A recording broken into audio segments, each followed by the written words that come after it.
ખરીદીને લઈને મોટા સમાચાર સામે આવ્યા છે। ટેકાના ભાવે ખરીદી કરવા માટે રજીસ્ટ્રેશનની તારીખ લંબાવાઈ છે।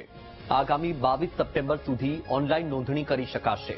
ટેકાના ભાવે રજીસ્ટ્રેશન માટે 7 દિવસનો વધારો કરાયો। 1 સપ્ટેમ્બરથી 15 સપ્ટેમ્બર સુધીની મુદત હતી।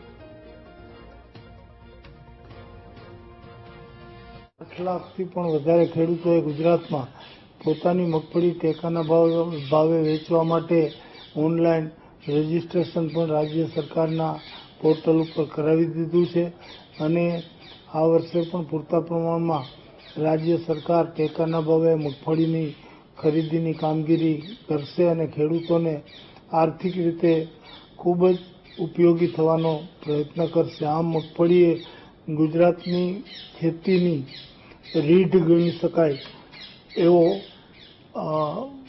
એવી પેદાશ ખેત પેદાશની જણસી છે।